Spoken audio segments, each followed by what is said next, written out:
के गाने के मायने यही थे?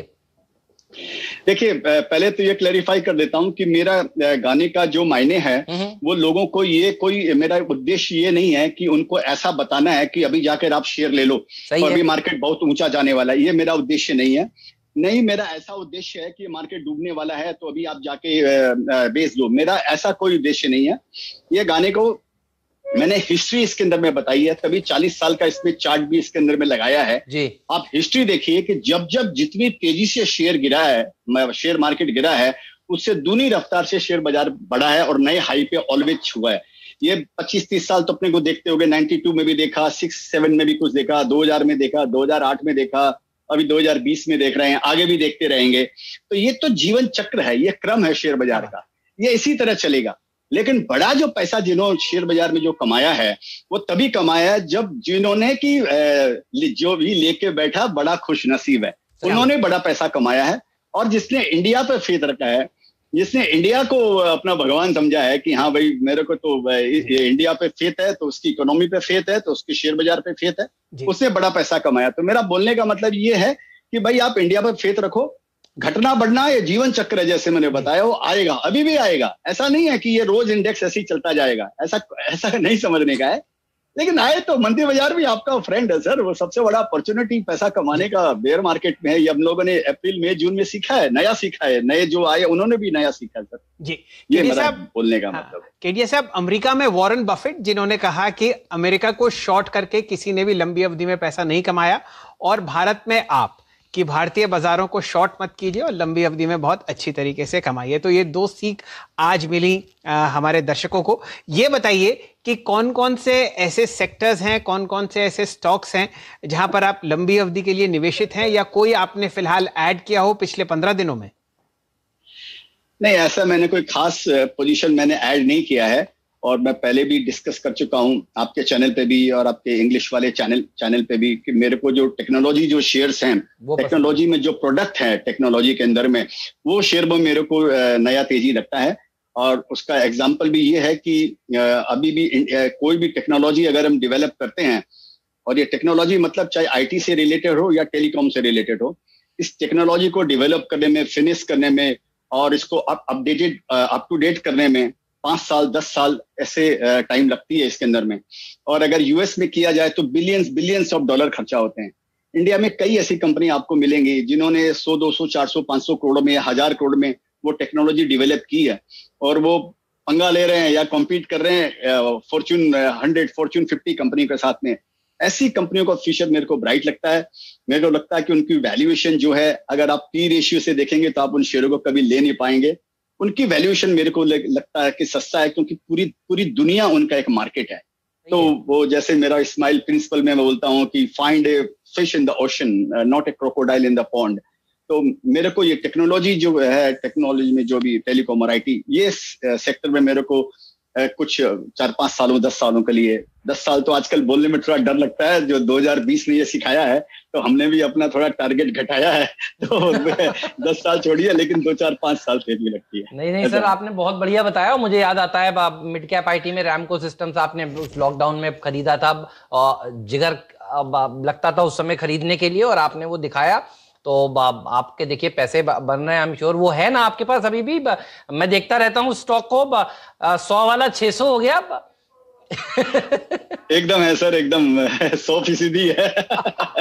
बढ़िया है सर। तो आपने बहुत बढ़िया सिखाया लोगों को, और आपको देखकर भी देखिए जिसने खरीदा ये स्टॉक, अब वो भी देखिए पैसा, दरअसल उनका पैसा मल्टीप्लाई हुआ है। तो शेयर बाजार में सही मिड कैप चुनना बहुत जरूरी है, और अगर आप सही मिड कैप चुनते हैं तो देखिए ये वो भाव है। 100 पर खरीदा था, हम हर रोज दिखाते थे, केडिया साहब ने खरीदा है।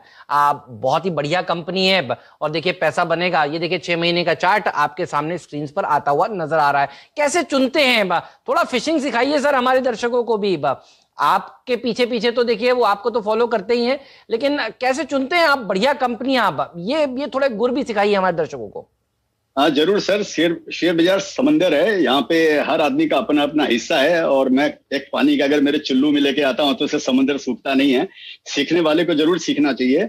मैं उससे पहले उनको ये गुजारिश करूंगा कि मेरे शेयर को जरा सा न चुने, या चुने उसमें रिस्क है, ये आप जरूर समझ के चले। कि ऐसा नहीं है कि मेरे 10 में से 2-3-4 शेयर हिट होते हैं। 4-5 शेयर, 2-3 शेयर तो डूब जाते हैं, और 3-4-5 शेयर हैं जो मीडियोकर रिटर्न देते हैं, और 2-3 कुछ ऐसे हो जाते हैं कभी कभी संयोग से, समझिए कि जो अच्छा रिटर्न देते हैं। तो इस बोलकर क्या तो मेरे साथ रहना है तो सारे शेयरों को आपको लेना पड़ेगा, जो आपको मालूम नहीं पड़ेगा, राइट। और या मैं कब बेच के निकल जाऊंगा ये भी मैं आपको बताऊंगा नहीं, कि आज मैं बेचने आ रहा हूं ऐसा बोल के मैं आपको बोलूंगा नहीं कि आप मेरा इंटरव्यू लीजिए, आज मैं शेयर बेचने वाला हूं। ये प्रैक्टिकल बात है। सही बात है। तो आप खाली ये चुनिए कि जैसे आपने पूछा, और बहुत बहुत सारे सिद्धांत है सर सीखने के दुनिया में। हर इन्वेस्टर का अपना अपना प्रिंसिपल है और अपना अपना स्टाइल है।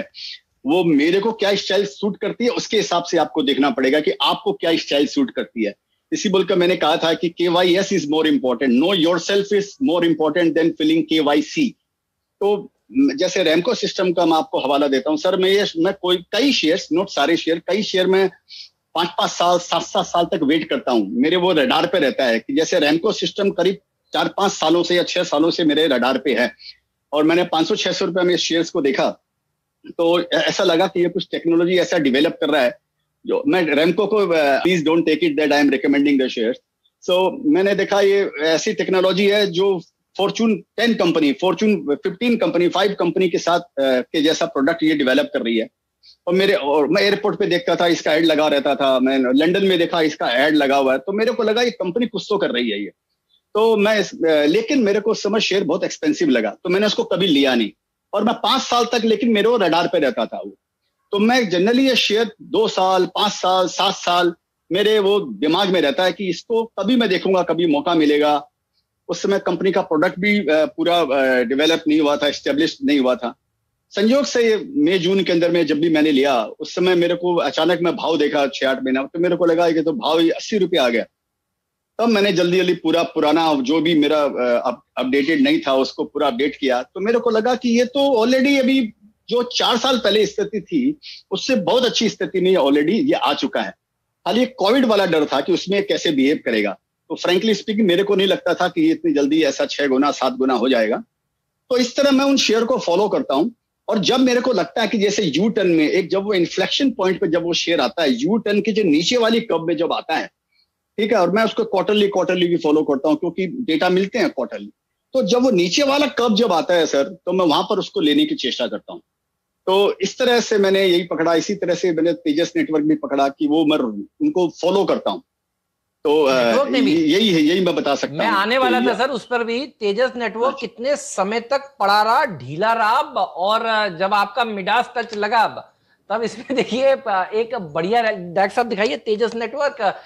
और पिछली बार आपने कहा था कि ऐसे स्टॉक्स जो टेलीकॉम सेक्टर को केटर करते हैं, आईटी के प्रोडक्ट बनाते हैं, प्रोडक्ट वाली कंपनियां, मुझे याद है देखिए इसमें भी एक क्या रैली देखने को मिली, 180% के शानदार रिटर्न्स इसने कमाकर दिए हैं।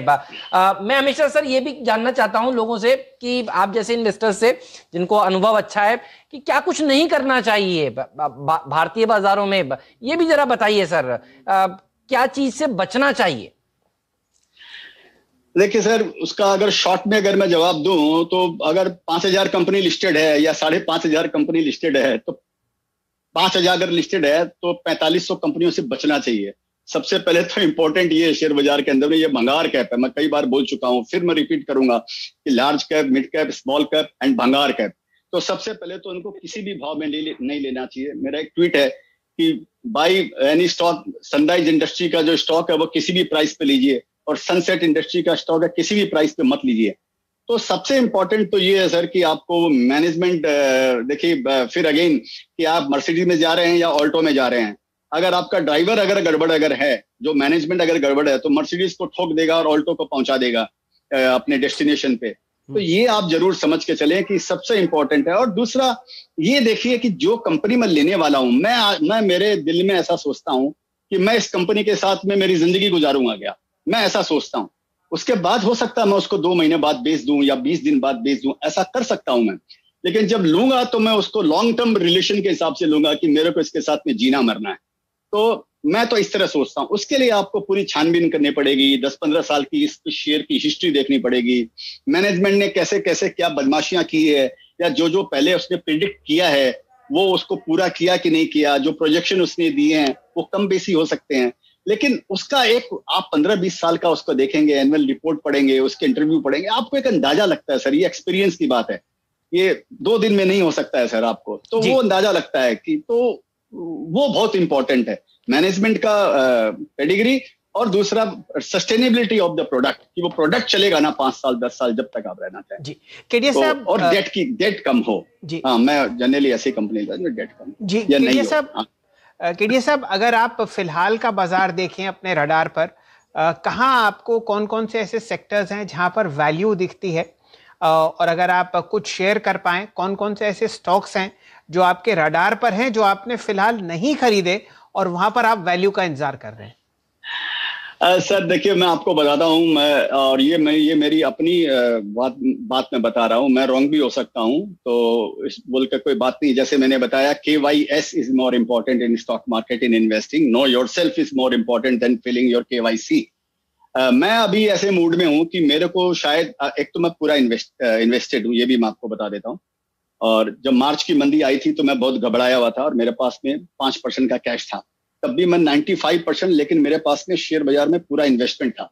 5% इसलिए कैश किया कि अगर प्रलय भी आ गई तो शायद जितने दिन जीना होगा 5% से गुजारा कर लेंगे, बोलकर 5% कैश था। तो ये एक दूसरा मुद्दा है।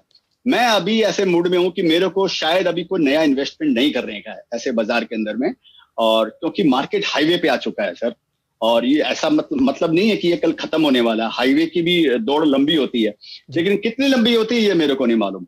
तो जैसे बोलते हैं ना कि वो हवा तेज चल रही है तो फिर टोपी बचा के रखने का, तो वो वाला बात है। तो मैं अभी थोड़ा और ऑलरेडी इन्वेस्टेड हूँ, अब कुछ लेना भी पड़ेगा तो कुछ बेच कर ही लूंगा, तो मैं उस मूड में नहीं हूँ फिलहाल, मैं वेट एंड वॉच वाले मूड में हूँ सर। बहुत सही, तो वेट एंड वॉच भी एक मोड है देखिए, और ये मोड में सॉन्ग अपना पोस्ट किया, और तो मैं देख रहा था नीचे के comments, we are all waiting for the 10th song. Sir ये कुछ आपने प्लानिंग करी है, और 10वां सॉन्ग किस पर आएगा? क्योंकि मुझे याद है एक सॉन्ग में आपने ये कहा था कि FNO ने मेरे को लूट लिया, अब FNO में जहां मैंने पैसा डाला अब वो देखिए फंस गया मैं। अब एक सॉन्ग आपने ये गाइड दिया, अगले सॉन्ग लिखने की तैयारी कौन से थीम पर हो रही है, थोड़ा इसका भी हिंट दीजिए।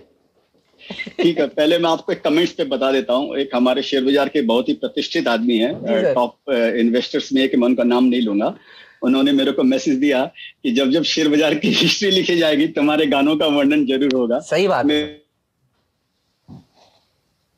मेरे लिए मेरा जो विषय है उसमें मेरी जिंदगी का सबसे बड़ा कॉम्प्लीमेंट है ये। तो एनीवे, अभी now coming to your points कि लिखा जाए, ये सर मेरे दिमाग में नहीं रहता है, ये अचानक मेरे दिमाग में आता है। मैं आपको सही बताता हूँ, जैसे मेरे को कई मित्रों ने, कई लोगों ने ट्विटर पे सब जगह मेरे को बोला कि आप नया गाना लिखो, बहुत दिन हो गया, लेकिन मेरे दिमाग में कुछ आता ही नहीं था। तो वो अचानक धुन मेरे दिमाग में रहती है। जैसे ये गाना है, ये मैं 4-6 महीनों से गुनगुना रहा हूँ, तू बड़ा ही तो ये मैं गुनगुना रहा हूँ, मेरे दिमाग में धुन रहती है। तो ये मेरे दिमाग में ये सेट हो गया कि अब कोई गाना लिखूंगा तो इस पर लिखूंगा, लेकिन वो आइडिया सर नहीं आती है, वो अचानक आइडिया आती है। और मैं आपको इसमें कोई बड़ी बात नहीं है, इसके अंदर में माँ सरस्वती की देन है, ये समझ के चलिए पक्का 100%।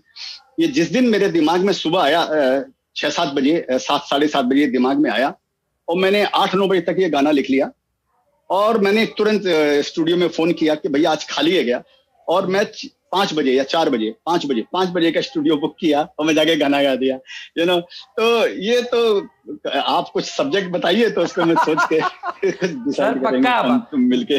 आपके गाने में जो सीख है ना वो सबसे इम्पोर्टेंट है। मैं एक बार दर्शकों को सुनवा दूं, अगर कोई दर्शक लेट जुड़े हैं